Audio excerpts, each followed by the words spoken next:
Welcome, everyone, into today's episode here of the World Cup Matchday preview. I'm, of course, Jason, and he's, of course, Matt, and that's exactly what we're doing. Is going to preview some matches. Matt, what's going on, man? We just completed another day, and everybody's now played two games so far in this World Cup. Yeah, the second match days were a lot more exciting, and they were really fun to live bet. We kind of talked about that just pre-tournament. Like that was kind of one of my key Mm-hmm. strategies, really. I feel like, and I've definitely utilized that. And it's very obvious some of these matches. When a team gets an early goal, and you see in match day two, these other teams have to come and push. They leave themselves exposed a little bit, or they do get their goal and they equalize, and Mm-hmm. it makes the matches great. The two matches today were the best two matches of the tournament thus far. This morning there was fantastic stuff. Yeah, today's been a good day in the World Cup. Largely if you're a casual fan or maybe just tuning in because the United States is getting you excited on the World Cup. It's not been an exciting World Cup. I think I saw the tweet earlier, and I know Rob Stone mentioned it at halftime of that Brazil game. And now we can add another one to it because this game was 0-0 at halftime. There's been 32 matches, and 17 of them have been 0-0 at halftime so far. So obviously a tick more than half of them have gone 0-0 at halftime. I'm with you. Live betting is certainly going to be the way to go going forward. There's been matches where I think under 2.5 and it goes over pretty easily, or if I'm on the over and then the under comes in pretty easily. You're seeing it, at least, and I'll give a good example: the United States that Iran or United States England match. I did the both teams were scoring over 2.5. 15, 20 minutes in, I knew that bet was over. You knew England had no desire to get forward. They weren't going to get a goal. And because of that, I don't think United States has the playmakers to break down a team that wants to put 10 men behind the ball. I think they're always going to kind of struggle against the tactics like that. So I am going to go forward. I've been kind of getting my ass handed to me the last probably 3 or 4 days in the World Cup. I'm just going to dial it back. And if I don't predict a team to get a result, other than that, that's the only pre-match bets I want to put in. Otherwise, I think I just want to kind of sit back, see the first 15, 20 minutes tactics wise, and then put in some live bets. I was talking to you, the under in this Portugal Uruguay game. Then I hit the over in the second half, got it cashed. I hit the under and Switzerland at halftime. It was minus 240, so obviously a lot of Jews saying that Switzerland wouldn't score, but I put $480 on it to win $200 because Switzerland was never going to score against Brazil with the way that game was setting up. So I'm with you going forward, and that's one of the things I want to talk about before we get into some of these match day previews. Is what was some of your takeaways? My big one is definitely going to be live betting for sure, and then secondly, I kind of talked about that with all the draws. It's been kind of a boring World Cup. There's been some sprinkles of some good matches, but it's been I would say relatively kind of boring. I'd say basically, that was one of my thoughts always going into the tournament a little bit. Like you mentioned, 17 of the 32. So if you've been betting nil-nils, or halftime draws every single game, and you just consistently stay with it, you would have, you grind out, I don't know, if you did nil-nils, I mean, you would grind out, you'd probably be up like 10 units right now, and just on that Probably. angle alone.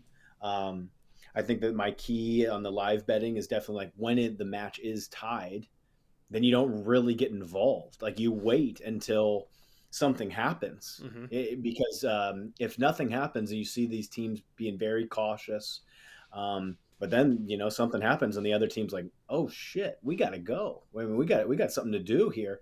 Bring in some more attacking pieces."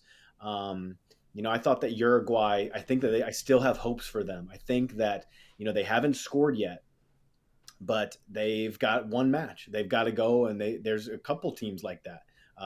When you look at Denmark, Denmark have to go and win the match against Australia. So some of these teams, I think that you'll see a very attacking lineup with Uruguay going into the third match, and that's going to be a very good one against Ghana, who can counterattack too. God, that what a match that's going to be. I'm definitely nervous for my Uruguay future, but still, I think that the live betting thing, you're just waiting basically. So like when Yeah. Portugal scored, I took an over a team total at plus 125 that Portugal would score a second. I think I got pretty lucky with the penalty, but the fact is look, they bring in Rafael Leao, who is a unbelievable counter-attacking player, and they sub out, like Ronaldo late on, bring in some fresh legs and things of that nature. And Uruguay are going full guns blazing. Well, they did end up getting exposed on one counterattack, and that was the difference between the bet winning and the bet losing. Yeah. And as long as you're just getting those live props for the most part, unless you have like a Switzerland like hammer play, like I think that was, I think that waiting for him, at plus money is always a great thing. Yeah, that live betting. I hope people are watching the show and coming away with that. Like I said, I hit that over 1.5 here in that Portugal Uruguay game. It looked like Uruguay was going to be the team that was going to get the goal, but to your point, if they don't, they're going to push so much, and then they're going to expose themselves on the back end. Uruguay's in trouble against Ghana because outside of 15 minutes when they went down 1-0, they were vastly outplayed that entire first half. And then that second half, they were outplayed until they showed a little fight when they were down 1-0 for that last, call it 15. And then the last 10 minutes with the whole fiasco there with the penalty, that nothing really happened that last 10 minutes. But outside of 15 minutes, they're going to be in trouble against Ghana. They haven't shown much to me in this World Cup that they've got much to do anything. And I thought the South Korea. Huh? Yeah, the South Korea performance was awful. It's like they just can't get the ball to Nunez. Honestly, they need to just let it be Nunez. Cavani and Suarez should stay on the bench and let it be Nunez rolling up top with some of these better dribblers, like the guy that they just brought in late on. He made an impact. The dude on the right, the Man United player, the Pastorelli, he was killing them on the right-hand side. Killing them. Yeah. Like, so I would expect Palestri. He needs to be starting. Like, that's a complete game to look at lineups. Like, I'm telling you, if Uruguay were so negative today. Like, they were in that 3-5-2, call it 5-3-2, whatever. And they were just so negative. And it's like, here's the thing, too, with Uruguay today is why were they negative? Because they had nothing to lose today. Mm-hmm. Like, everything still is there for them to play. They know if they were to lose this match, look, they've got to beat Ghana and they've got to hope that Portugal doesn't lose, which they shouldn't, but you never know, really. I mean, I honestly think that South Korea can probably give Portugal a match, really. But yeah, just why not go for it? I mean, they just didn't. They were so negative. Yeah. It was so bad, yeah. So maybe hold off on some of these pre-match bets for us. Matt, I don't know how your futures are doing, but I put in a 5-unit bet that Lahovic would score at least one goal, plays 20 minutes in game one, and doesn't even touch the pitch yesterday or today, whatever that Serbia played today. Doesn't even touch the pitch earlier today. That bet's in full-on trouble. How are we not playing him? What are we doing? He can't get more than 25 minutes in 2 games, and now we've got a big game, the last one. Some of my futures are full-on in trouble. I thought that he was for sure a better player than Mitrovic. Me too. So that one has definitely had my head scratching. Yeah. But two of those futures out of the 4, basically, we're going to need a match day 3 result. We're going to need more matches for Uruguay, which means we need Uruguay to win for Nunez. We need Serbia to beat Switzerland. So if Vlahovic has any sort of chance, but both of those are probably dead. I'm holding out hope for a brace from. I thought that. Alvarez looked like the best striker for Argentina. I wish that they would lead him over what's his face. Yeah, absolutely. I would rather have. I would rather have one of those guys with cash so goddamn bad. At 16-1 and 20-1, I don't care who it is. Just give me one of those guys. I mean, just one, and it's an awesome tournament. So it's just like, but it just doesn't seem like PointsBet knew to just hang those shitty lines or something.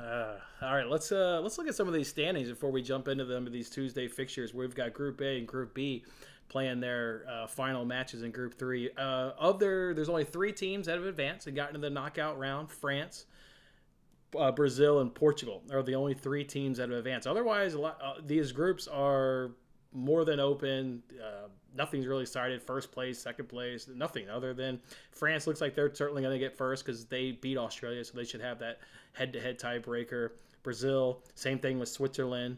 Although something there must be a different tiebreaker because during the Brazil match, they said Brazil didn't win the group. They've only advanced. Like, how's the tiebreaker not head? How's that not the first tiebreaker? They've got a different. I got to go look that up because you would think that would be the natural first tiebreaker would be head to head. They beat Switzerland, so the last match day doesn't count. I got to look that up. But no, anyways, it's goal differential. It's goal differential, and then it leads to GD. Okay. Yeah, it's goal differential, and then it leads to the head to head. But head to head should matter. I mean, unless Switzerland went crazy, I guess, and Brazil lost that match, then yeah, then that would be. But still, I It mean, should yeah, be head to head. Brazil, no matter what, they're through, and that's all that matters, really. They're through. Yep, I've got them that parlay of France Brazil to be winners in their group 2 unit bet at plus 120. So that one that future looks that future actually looks pretty good. The other ones are a little in dire straits. All right, so we're gonna talk certainly all the Tuesday fixtures, and then we'll see if we can touch into the Wednesday fixtures, time permitting. I got to end this broadcast at 4 p.m. Central Time. That's when daddy duties start. So with that being said, let's just jump right on into these games. Let's start with Group A here, where you've got Ecuador taking on Senegal and Netherlands taking on Qatar. Let's start with this Netherlands game first, taking on Qatar. This Netherlands team has been absolutely disappointing. I know in match day number 2, I hit a 3-unit bet on Ecuador on the double chance.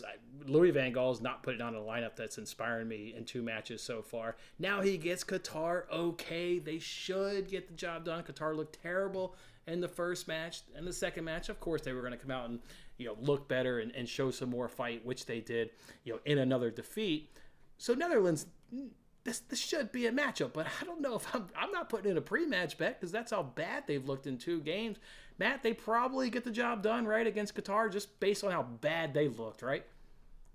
They get the job done here. I think that they're worthy of a bet, actually. So, like, I think that this is the time where Netherlands kind of get going. The one thing that has, really shown out in this tournament is Cody Gakpo, the striker.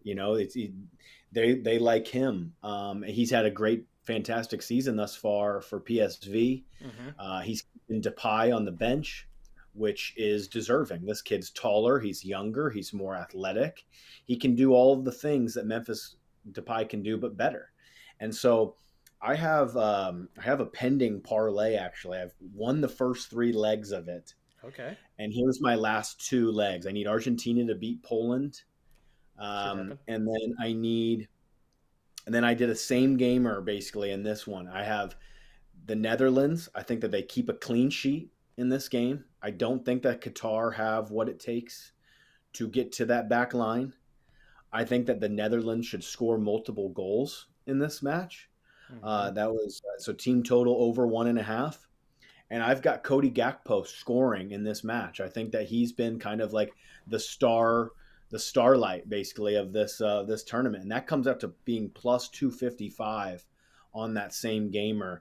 That was my big kind of underdog play that I need for a 22-1 parlay that would pay out pretty nicely. But I like that one. I thought that I made that like 3 days ago. So I really am bullish on this Netherlands team in this match. I think that they have everything that it takes here to get the job done. So I think that Qatar's been the most, I'm not to say the Netherlands have been good. I just think that Qatar have been the biggest disappointment thus far. So, okay. nothing to really brag about Netherlands. It's just that this is more of a fade against Qatar. Right. If anybody, obviously you can't tail Matt's parlay because his 3 legs are already in the bag. But if you wanted to jump on it, I'm looking at a DraftKings, but not price shopping. I'm seeing Netherlands win to nil at minus 115. So if you want to hop on that, get minus 115 for a win to nil. I'm not going to pre-match bet it. I'm going to hope that Qatar can frustrate them. I do think Netherlands gets the job done, but I'm going to hope Qatar frustrates them for 25 minutes. I'm going to jump in with the first half live over and try and hit me a plus money bet in the first half. Yeah, so that was, you can still jump in on this play. It's plus 255 is what it's saying on my DraftKings parlay, is that it would be Gakpo to score, team total over 1.5, and they keep a clean sheet. So, yeah, I need Gakpo really, and then just betting with Virgil van Dijk and those guys to just keep it solid here. Should. And I don't know what we're going to get from Qatar really, but I just think that this is the time. I think that a lot of my futures in terms of like who's winning and topping these groups still look actually okay. Like I think that the Netherlands are going to top. I've got them in one of the parlays. I think they're going to top this group. I think that England are going to top the group. I still think that Argentina are going to top the group. So some of these things are, really, I think that Denmark will beat Australia and we'll get a first, second there with France, Denmark. So some things are still stacking up there. We need some things to happen, but it's not doom and gloom, folks. It's not doom and gloom. I think that they will. I think that they will happen. I really do, from what I've seen thus far in this tournament. What about, so you're not nervous at all? Doesn't sound like you are, but I'm going to propose the question. Qatar can't advance, right? 0 points. Two teams in the group have four, so they're playing for house money. You got nothing to Yeah. lose. That doesn't make you nervous at all. That they'll just, I mean, maybe they give up a 38 goals, but they'll throw enough people back where maybe they can nick one because they're just going to throw so many dudes forward to make the home crowd happy. You know what I mean? So it normally would, but not with a manager of like Louis Van Gaal and a back line with Virgil van Dijk. Mm-hmm. It makes me more confident than it would with a normal team. Like Louis Van Gaal's an extremely pragmatic manager. They are going to be super Right. tight, and if Qatar, they might invite Qatar to have the ball, and then just bust them on the counter. So, um, yeah, no real issue when I'm betting with Van Dyke and De Ligt, and that Mm-hmm. back line is strong. So that's kind of my Dumfries, all those guys. I think it's a solid back line that I can feel confident in still. Did you hear during the broadcast that I can't remember if it was during the Brazil game or just right now during this Portugal game? They said Gakpo's been signed by Man United. Did you hear that? He's getting I looked didn't at. hear No, he that. hasn't been signed. He hasn't been signed, but he's getting looked at by everyone now.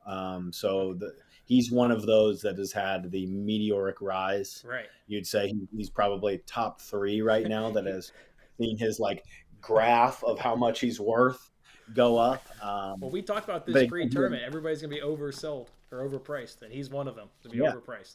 he might be. I think that he looks pretty damn good though. Like from what I've watched, he does look good. Mm-hmm. And here's the other thing too is this is going to be a focus Netherlands side as well because they want to top this group, Jason. Because if they don't, then that means that they would most likely have to play England. I think in the round of 16. They don't want that. I mean, they want the U.S. or they want Iran. It's not something like that. So Right. No, I would certainly agree. You want to avoid England, certainly in that first knockout round.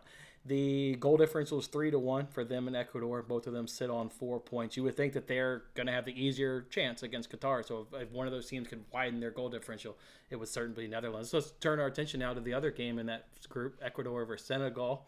I've been impressed with Senegal again. Hit that 3-unit winner against Netherlands on the double chance. Liked everything about this Ecuador side. To be fair, I've kind of also liked Senegal in a couple of their matches as well. So this one I think will be not one I'm going to bet pre-match again, but has a side to be low scoring. But I really like Ecuador to continue getting results. They've been better than Senegal. Is it low scoring? Man, some of these matches. See, now you're almost going to go back to once we've got our result, let's just hold the result. Now scoring gets dried up. You could almost go back to the unders, right? Because once we're up 1-0, 2-0, we don't want to give up a goal. We don't want to hurt our goal differential if that does come down to that. You could see the unders come back into play like it was in match day 1. It kind of went away in match day number 2. It could come back in match day number 3, these unders. So I kind of like the under so and kind of like Ecuador. well, I'll tell you exactly the way to attack it. Is you Sweet. attack it in a first half total of under. This one is at 0.75, for example. So if there was to be a first half goal, you would only lose half your stake. The under one on this is correctly priced at minus 190. So Mm-hmm. you're looking towards. This is one of those that I think that could bust out. Like I think that the right side is under, but I think that unders could get busted here because of one goal whenever it occurs. It doesn't even matter when it occurs. That's why I would rather have a bet that I get in and get out with Mm-hmm. in this match because as soon as somebody scores, this game is going to go bonkers. And like I think that these are two clear-cut undersides. I think that Ecuador's defense is great. I think that Senegal's defense is great. But the way that these matches start to flow when teams need something like it just changes everything. So I would only be looking at the first half here. Under 3/4 of a goal in the first half at minus 107 is not a bad shout, I think, in this one. I think that you'll expect to see two teams that are going to try to keep it tight. I think that Senegal will have a lot of the ball. Ecuador they believe in their defense. I think they have a pretty solid defense. It took a really nice Gakpo strike to beat them. To get a goal Mm-hmm. past this defense. Like this Ecuador team, um, they're going to be a tough knockout squad if they get through this because good luck scoring on them. Yep. Seriously. I don't know if Ecuador is a team that score first, the goals may not necessarily come, but for sure If it's Senegal, okay, now Ecuador's got to rechase the game, so they advance out of the group because Senegal would leapfrog them. But if Ecuador gets up a goal, gets up 2 goals, they'll rely on that good compact defense you mentioned that we know of, and they'll end up winning this game 1-0, 2-0. Be Agreed. curious to And see then who you scores look. first. I agree with that. I agree. It does matter who scores first, and that's where you need to really be cautious when you're live betting. And then, um, but let's say Ecuador does score first, and they're able to hold on for a long time. You bet your bottom dollar I'll be on an over 1.5 late when Yeah, because Senegal the are counter. throwing. Yeah. So, um, so yeah, that's kind of how I see this match. Not kind of a no bet or a first half look. The first half is the only way I think. 'Cause I think that a lot of people, could have an under 2.5 here at minus 180. Mm-hmm. It looks great for a little bit. It looks great for 25, 30. Something happens and this game changes and you're sitting there like, oh shit, here it comes. All right, predictions for Group A. Are we both Netherlands 1, Ecuador 2 for the knockout round to move on? Yeah, I think the Netherlands have a dream spot right now to be able to push as many goals as they want against Qatar, Mm-hmm. and Ecuador have got to fight for their lives against a good, tough Senegal squad. I think that Ecuador make it through that, but I wouldn't be counting out Senegal either. I mean, they've got a lot of hope and spirits. I want nothing really to do from who wins that match, I guess. Right, right. Okay, let's move on to Group B. Whoever knocks or moves on to the knockout round, they get Group B, first place and runner-upper. So let's look at that one. You've got England in fourth place, Iran in second place on 3 points, USA sits in third place on 2 points, and Wales is at the bottom at first place. All four teams are certainly alive. Anybody can progress. We've got England taking on Wales and Iran taking on USA. Let's hold Iran and USA here for a second and talk about this Wales and England game. To me, it's going to come down to tactics. Is England going to play like they did in game one against Iran and want to play some football and score some goals? Or if they play anything like they do against the United States, it's going to be, could be low scoring. I don't think it's going to be like that. England wants first place. They can't take the chance of getting 1 point and Iran upsetting the United States, and Iran leapfrogs them and gets into that all-important first place. So I think England's going to take this pretty serious. They're going to be out to get those 3 points. You're going to see a nice, good attacking not only formate and not only lineup, but also tactic wise, they're going to be in it to get goals. I like England here. I'm going to maybe look up the money line price while you're speaking, but I like England to get the job done here and get to 3 points. I love England here to win this match. I do. I mean, they're minus 230. Minus 230. Okay. That's players like Phil Foden. Like he needs to start in this kind of match. I think like where you're playing up against a deep back line that what are Wales going to do? Wales will probably try to have a go at it for about 15 minutes. The first 15 minutes, you're going to see Wales try to push, get something early here, and then hope to sit as best they can. But if I'm England, I'm putting in all my best dribblers and crossers into this match Mm-hmm. and giving it a go. Like, Trent Alexander-Arnold, for example, like it's a shame that he's not even getting a look on this England squad. And maybe that's the Liverpool homer in me, but I can tell you right now that Trent Alexander-Arnold isn't losing a game to USA or drawing. He just played too many big matches. Mm-hmm. And like, he would be looking at the USA like, this is the kind of match though, like with a back five and get somebody over there on the wings. So yeah, I would want to see some lineups. Once those lineups drop, I bet England will take a lot of steam, as they probably should. So you need to try to get your predictor goggles on, I think, and maybe read some press clippings and stuff, because if you get a little wind of who you think is going to be there, then I would maybe take a punt on it and look at the -1 or look at maybe the -1. Like I think that England win this game with no issue here. I think that they should not have a freaking problem against Wales. Wales sucks. They're a Mm-hmm. bad team. They're They've been bad bad. going forward. They're not good on the counter attack. They shouldn't even start Gareth Bale in this match, if you want me to be honest, because he's not a counter attacking player anymore, which is crazy. Yeah. Watching him and Ronaldo not Right. being able to be lethal on the counter is amazing stuff. But yeah, England should grab all 3 points, and they should be doing the same thing that the Netherlands are doing, trying to avoid one another and trying to play against someone like Ecuador or Senegal, in this one. Even though I think that they'd probably England would probably rather play a team that wants to pass around two with them.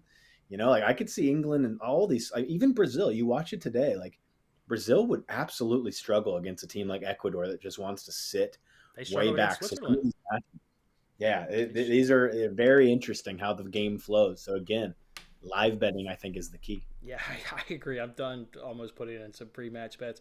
I will say, talk about not pre-betting. This one smells like an over though because Wales, I think, is going to know the obviously the United States scenario of needing to get a win. That game smells like a winner. Whether Iran wins or United States wins, both of those clubs are hunting for the 3 points so they can progress to the knockout round. Wales then knows that they have to get the 4 points if they're going to have any chance of leapfrogging either one of those two teams, and then they have to improve their goal differential. To because then they'll be level with England if they were to pull off this miracle and knock off England because they'd both be at 4 points. So this one smells like an over. The over 2.5 is at minus 105. That seems like a hell of a good bet pre-match if you did want to get in a bet. I'm with you. England 3 points. I looked up while you were talking. England money line and over 1.5 is at minus 140. Randomly looking at one book, which is DraftKings. That looks good. The over 2.5 looks good. This one looks like an over. England. I'm going to trust England, and I'm going to trust them to be different. Again, we all watched that United States England game, and they didn't have much intent to really get forward. So, like I said, that was a bet where 15, 20 minutes in, you're holding on to a losing bet slip, unfortunately, just based on how England was playing. So, it can be different. Yeah. All right, we both like England on the money line. However they get it done. Well, I think it's going to be. I think it's going to come with goals, and I think it's going to be a fair number of goals if I had taken a guess. Let's look at this other one here in Group B. Then Iran, USA. Everybody knows the situation. You've heard it enough. And also, Matt. By the way, I meant to ask you in the opening. Why do, or at least during that Brazil game, why was it like Stadium 974? Stadium 974. Like, god damn, who cares about Stadium 974? How many times did that announcer want to say 974? I don't care. It was comical. Anyways, what do we think here with Iran, USA? We know the storyline. Again, USA has got to win. We know that there's been drama building up here with tweets where the United States men's national team tweeted the Iranian flag and removed portions of the flag, and that's riled them up. But people are all on USA's camp. USA is going to step up. Big game. Got to get a win. I look at it like, why can't Iran step up? They're fighting for the country. They're fighting for the badge, people in their homeland. Why can't they bring, their best effort? I am nervous as hell, and I think Iran's going to get the job done. I don't think we beat them. I do not think we're able to knock off Iran. If they want to sit back and play defense, I don't think we have an offensive quality player to break down a low block over 90 minutes. It ain't happening. This is where we need to chop and change. Aronson must come in. Like, we need a positive result from Greg Berhalter before this even kicks off. You know what I mean? In terms of getting the freaking lineup right. I want way up top. I'm even fine like putting in all of our best dribbling players, trying to like break down a low block. You saw who did it the best thus far is Spain against Costa Rica, because they didn't play with a central striker. Play with freaking Reyna and Aronson and Pooley up top and watch them do some good dribbles and their movement. And then like we've got a solid midfield three. Our midfield, we look really good, honestly. I think that we've looked pretty, other than, some sloppiness in the second half against Wales. Mm-hmm. I think we've looked pretty damn good.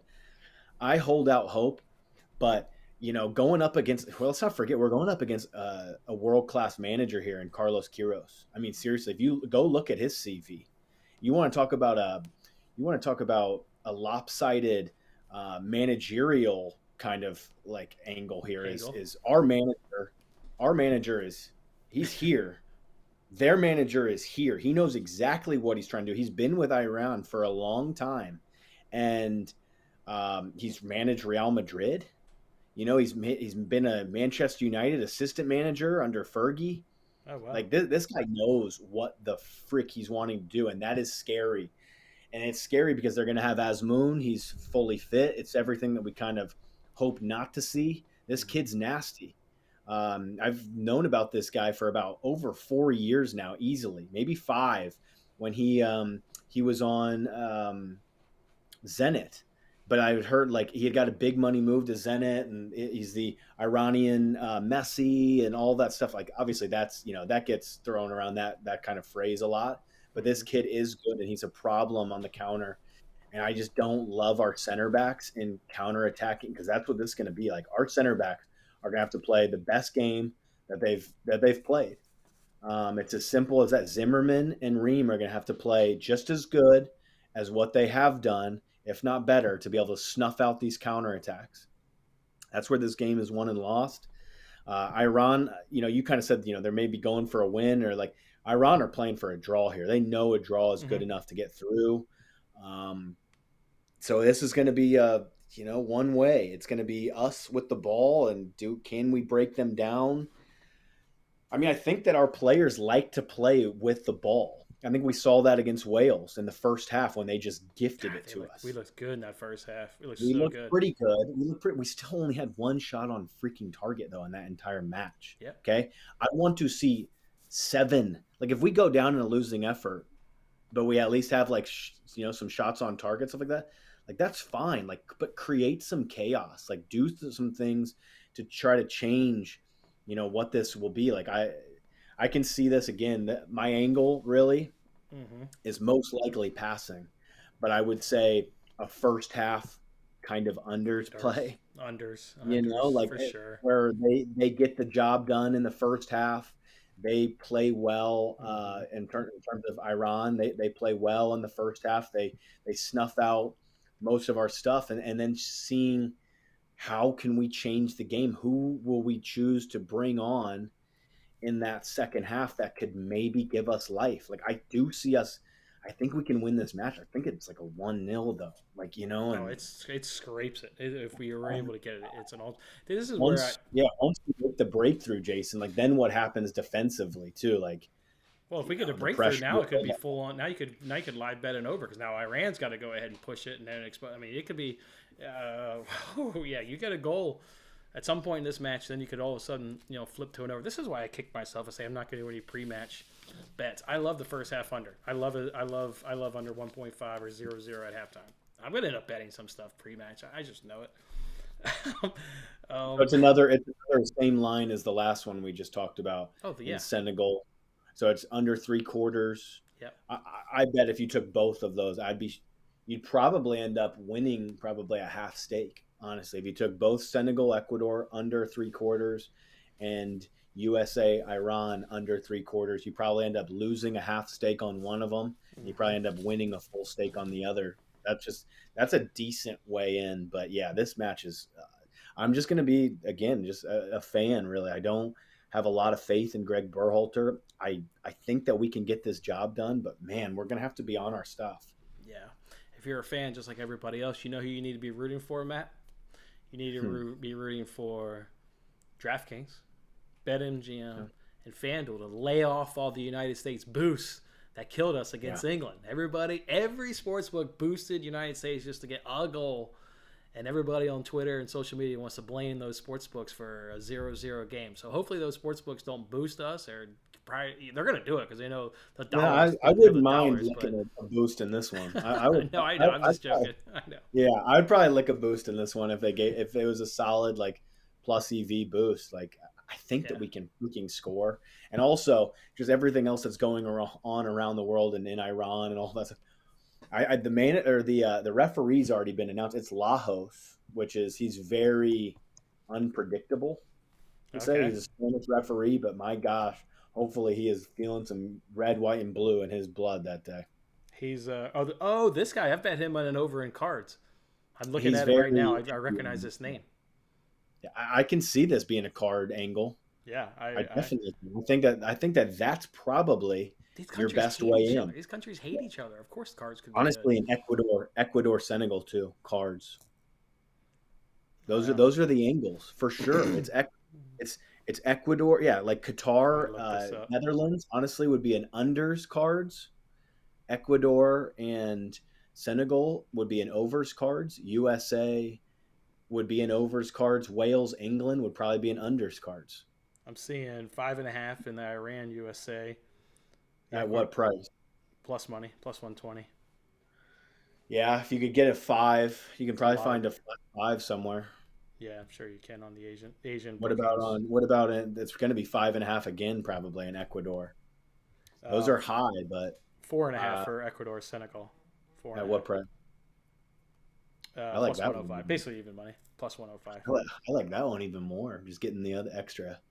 I don't think that we're a team that really wants to get involved in a lot of yellows, but I know for damn sure that Ecuador are a team that wants to get involved in some yellows. So, I don't know. This match is going to be funky, and I'm just going to be a fan. But I do think that Yeah. cards are a decent way in. Last time I said I was going to be a fan, I pre-bet it and I lost it. Uh, all right, well, let's give some predictions here before we move on to. We do have time to touch on Wednesday's fixtures, so let's actually do that. But let's give our predictions here. We both obviously like England to top the groups. We have them beating Wales. Who's getting out of the group? I'm going to say Iran gets out with them. They only need a draw. I think they'll do enough to get a point. I got Iran coming out with England. I'll just ride with that and just hope that we're wrong. Yeah, I mean, I want to be wrong. I'm trying to give the people a winning bet and winning advice, that's but fine. yeah. That's fine.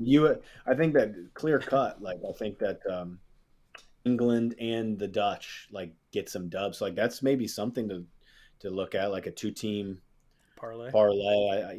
It's adding more exposure if you have those teams to top the group. So that's probably why I won't do it, because I already have those teams to top the group basically. But it is a decent way in, I think.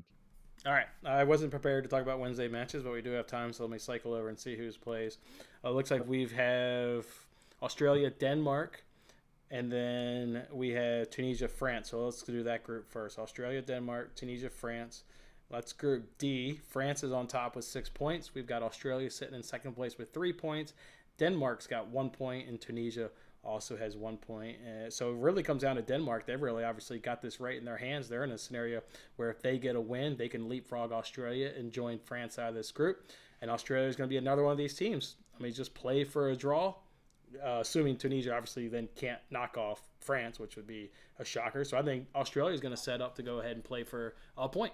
Maybe they get 3 points, but tactics standpoint, they're going to come into this saying, okay, we get 1 point and we'll join France out of this group. I know we both wanted it to be France-Denmark because we both gave out future bets on the straight cast of France-Denmark. I haven't been too impressed with Denmark. Only 1 goal in 2 games. Man, I have not been impressed with anything with Denmark. 0-0, and then they lost in the other fixture to France 2-1. They were decent, actually, against France, but they were able to frustrate them. Actually, they got that quick equalizer, and then Mbappe got his second. They were outplayed by France. They were. I think they were. Yeah, they certainly were. They weren't ever out of it. They were always a threat. Australia, Denmark. Let's see. They lost 4-1 to France. Denmark loses 2-1 to France. So you would think Denmark then has the upper leg. They beat Tunisia 1-0. It was a draw 0-0. I don't know, Mark. I'm not betting this one. There's no way this one's getting my money. What do you think here between Australia and Denmark? I think it should, honestly. I think that Denmark they're gonna roll Australia. Okay. I really do. I think that you're mentioning Australia are going to be sitting back, and you've got players like Christian Eriksen to be able to pick out passes, and the Danes get to do what they do best. They get to play on the front foot. They're not a team that likes to just sit way back like they had to a little bit in France and try to play counterattacking ball. This is when the Danes are at their best. I'm honestly shocked by a couple of these prices. I guess this is just where these teams are priced, because this is where France was basically priced, was right around this minus 220, I think was that what France were against Australia. I'm a bit surprised. I think that the Danes have no freaking issue here with Australia. I think that Australia are a poor side. I think that the Danes absolutely crush this team, and the Danes get second place. So I'd be looking. Just what are you trying to find is the question. What's your betting angle? If you wanted other than look, I think that the Danes win minus 200. I think it's worthy of a bet. I do, but if you want to complicate it, is it an unders match? Is it an overs match? What is it? But the Danes freaking grab all 3 points here. I think Australia sucks. I come into this show saying I'm not going to match bet anything, and now I'm coming out and you're getting my juices flowing. And I think I've already got 3-4 bets cooked up, Matt. I would tack on over 1.5 and get the price down to minus 130. If you think they're going to win the job, as soon as they get that goal, now they leapfrog Australia in the standings. They've got 4 points, and they're going to get another one. So I agree. I would tack on over 1.5 and get that down to minus 130. I agree with that. I agree Again, with that. not price jumping. That's the way in. That is worthy of a bet. I am telling you, like that is worthy of a pre-match bet. All right, I think that some of these in this third leg where we kind of know it's fair. what to expect a little bit more, and Mm-hmm. I think there's going to be some fascinating live betting angles, like I think like in Uruguay, Ghana, like that would be one to probably stay away from, but I think that this one, for example, I think that this is definitely worthy of a bet. Is Denmark, and yeah, probably the over 1.5 goals. I think that Danes, I think that they're a far class above this Australian side. I really do. Yes, And then I look towards the other game. It's the exact same line. I've got a little future on Tunisia to be the lowest scoring team in the competition right now. They have 0 goals. oh And wow. I so I need a clean sheet here from France. I look at both teams to score no. That appeals. I mean, dude, look, Tunisia didn't score against the Danes. They didn't score against They're not scoring freaking against Australia. France. They're not How the scoring hell against are they going to France. score against France unless France just something fluky happens like it did in Australia? Don't Yeah, say that's that. I lost my win to nil because Hernandez tore his ACL. yeah, yeah. That was fluky as shit. Like this, they aren't scoring. They're not freaking scoring in this match. They're just not. They are not an offensive juggernaut. It would take something fluky here, and you can get both teams to score no at -139. You can get total goals by Tunisia Wow. freaking -107. Like this is like What? that. That's a joke. I think that that's worthy of a look. Tunisia, or so basically France clean sheet is France minus clean one oh sheet. seven. Yeah, What? like not even Wow. worrying about if like what happens with because I think that Tunisia, like if they went with the same game plan that they did against the Danes, I thought it was really solid by them. I thought that they got after the Danes. I thought they were impressive, but there's no Mm-hmm. reason for me to even like put in France win to nil and only get +123 out of it when I can basically find clean sheet at even money right now. Yeah, I agree. You know what I mean? That would be my look here. I don't see Tunisia posing a threat to France. And the only thing though is France have already topped the group. So what's the motivation and all that stuff? So um, that would be Two. another pre-match bet, obviously, because you would never want to bet that live because you would get a worse price. Yeah, I'm gonna end up betting France on the clean sheet. That makes too much sense. All Yeah, right, what's I mean, minus 107? Are you kidding me? Are you kidding me? looking at Mbappe too, like the boy is like I hit a live Mbappe in the second half to score or assist at +175. 5 minutes Wow. later, Ching, like Wow. um, It looks he's like he's he's the best player in the competition without a doubt. I think in my mind, like he's a little bit better probably than Messi right now at his stage. They're different, but he's just the guy that you want to bet to score a goal is Mbappe. yeah. And he's in some sort of form right now. I So mean, finding a way live to look at him to get a better price. He's only +105 now, but mm-hmm. I expect this game to be nil for a while. So you can once you find something. Uh, there was I had the option to bet him goal score at +250, and I opted for the more pragmatic route and the score or assist market at +175, and I think that was fine because I think that he's very capable of assisting somebody too. But Dembele has been unbelievable. If you've watched him this Mm-hmm. tournament, Dembele is It's you been just great. can't take the ball off Him him. and He's the best. Griezmann been their best players. Griezmann's been so good. Yeah. Uh, so it'll be interesting to see what they do here, lineup wise, with the group already done and dusted. But I would expect them to show Tunisia the utmost respect, and Dembele, that he's the best dribbler in this competition. All right, let's okay. Wow, I'm loading up on the pre-match bets all of a sudden. Those are my way in. I I think hear I, you. I think that both of those angles are solid. Like I expect this group to go just as we freaking planned it a couple of weeks ago. I knew That's it. what I think. That this is I a knew it. France Denmark win cast, and I'm not getting off the train. All right, let's go ahead and look at these other. Let's squeeze in these last two matches on Wednesday. And just to remind you guys, we will be back Wednesdays, our next appearance here on the Match Day preview of the World Cup. 4 p.m., of course, 4 p.m. We'll look at Thursday, Friday matches. So on Wednesday's show, we'll look at Thursday, Friday matches. All right, group, what number is this? C, or number, I mean letter. What letter? This is Group C. We got Poland, But Argentina, and we have stadium number. yeah, no, and we have Saudi Arabia and Mexico. Let me set the table here. We've got Poland on top. Who would have thought that? headed into the last match day. Not me. Poland sitting on 4 points. Argentina's sitting on 3 points. Saudi Arabia's got 3 points. And Mexico is sitting there goalless. So there's your Tunisia bet there, your forecast. They're goalless as well. Let's go ahead and do this first match here. Poland and Argentina.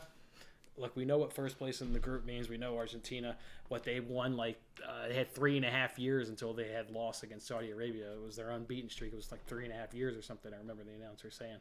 They're the better team than Poland, without a doubt. I don't think Poland's going to make the same mistake Mexico did and leave the best player on the planet alone on the top of the box and let him have a nice shot on his left foot. Poland won't make that same mistake Mexico did. Or at least they better not, or they'll lose the game. But either way, Argentina's going to get the 3 points here. Can Poland score? I don't know. Let me look up a price here on Argentina, but I just think Argentina is going to get the job done. They're at minus 210. I would probably do the same thing, and Argentina and over 1.5. If we got the Denmark one at minus 130, this one will probably be like minus 135. I'd probably do Argentina money line over 1.5. I think it's a good one. I think that the Danes, they're minus 200 on Barstool, both of them. I like the Danes and the Argentines to win. Mm-hmm. I love both of those. Like, you cannot, and I'm not getting off this train. I honestly was pretty bullish on Poland coming into this tournament. I thought that they were better than Mexico. I thought that I was more of a fade of Mexico, right, in my opinion, than it was a bet on Poland. And I think that this group is going to go exactly the way I freaking forecasted it to. I really do. I think that Argentina are going to win this match. And I think that Poland will get through. And I think that Mexico will avoid defeat against Saudi Arabia. Like that, that's one that I don't have any really good feel for. I don't have any confidence in that because they look terrible against Poland in match day 1 and against Argentina. Well, their tactics were on the defense and they kind of left their striker on an island all by themselves. But tactic-wise, they ain't get it. Yeah, Mexico are a mess, in terms of scoring goals. So there's no way that this so this is one of those, they have to win, so are you going to bet them? And it's must win doesn't equal win, buddy. You know what I mean?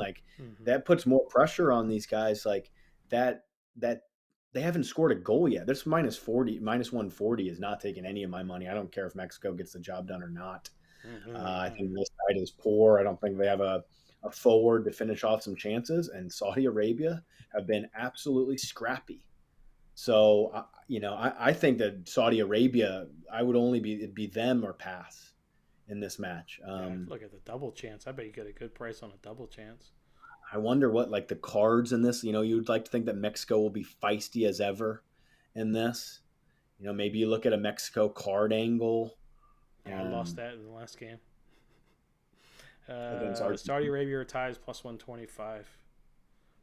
Ties plus 125. Yeah, I mean, no interest really in this game, but I do think that I don't think that Poland are good enough at sitting back to stop. It's not a matter of if, it's a matter of when Argentina make the breakthrough. Just like in the Mexico game, price the exact same way as the Mexico game, and also Argentina took a lot of money late in that one. So if you like Argentina, bet them now because it's going to be minus 200 now versus right before kickoff when everyone's getting all amped up to see Lionel Messi.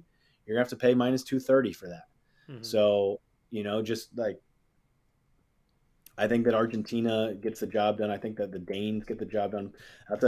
I've come up with worse parlays than plus 125 on Denmark and Argentina. I can assure you that.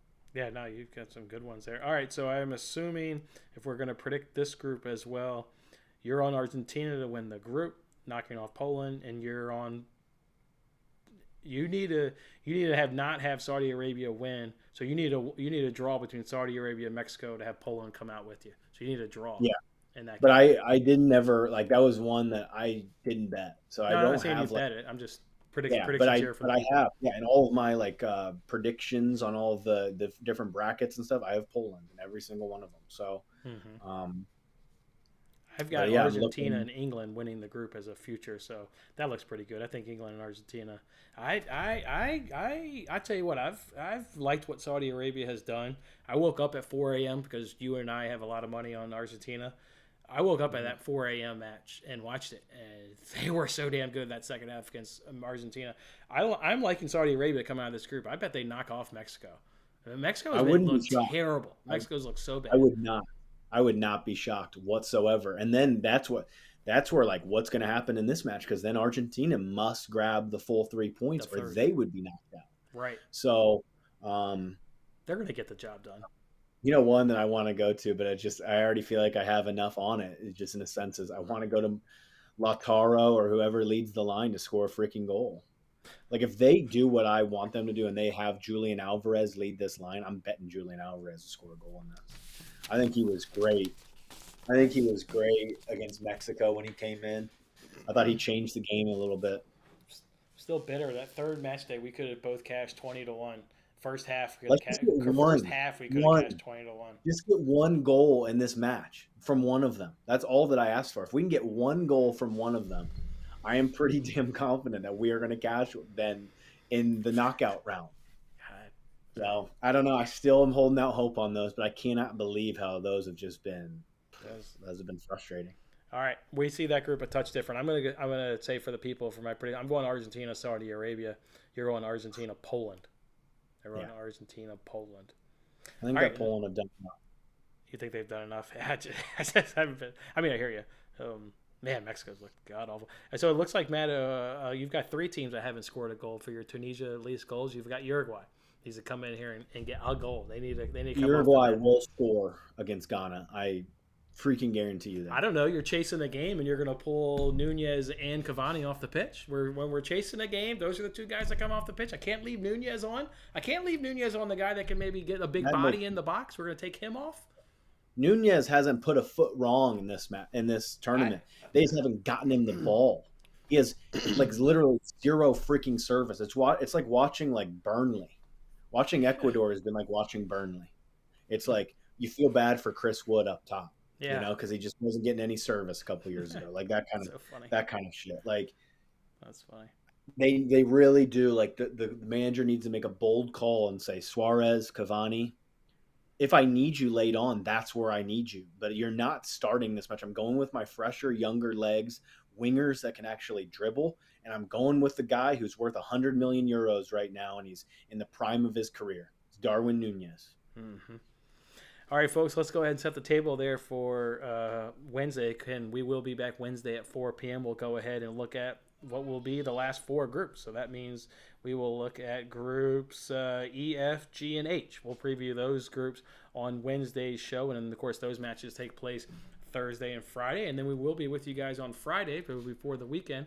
We'll join you guys again. Time to be determined. It's Friday. Nobody wants to stay late in the day and put in a late day. So that time's to be determined. But on Friday's show, we'll start looking at the knockout round on Saturday and Sunday, whatever those games end up being. That's what we'll do. So that's kind of the World Cup preview kind of schedule. So Wednesday, 4 p.m. Eastern time. Come on back, and we'll preview Thursday and Friday matches. All right, Matt. Don't know where you're going to be tomorrow at 12 o'clock, 1 o'clock. What time's that game tomorrow? 2 o'clock. 2 o'clock. The game's at 2 I don't know where I'm going to be either. I'll be biting my nails, though. I can assure you that. Wow. It is going to be a nerve-wracking match. I think you may get a headache after lunch and may have to call out the afternoon and sit back and enjoy the game. If we can get through this match, like we're going to give Netherlands a little bit of a go, I think. So if we get through this, I think that we can cause some problems to whoever tops Group A. So I think that we look good. It's going to be tough. Can we break down the side, managed by a quality manager? Like they have the managerial edge, and that's what scares me off this game. All right, guys. Appreciate you guys hanging out with us here on the World Cup preview. Good luck with your bets. Remember, live betting could be the way to make some money on the upcoming here in this World Cup. So, all right, fellas, enjoy it. Go United States. Let's see if we can't get on to that knockout round. That's what everybody wants. So, all right, Matt, enjoy the games, man. See you on Wednesday. I believe that we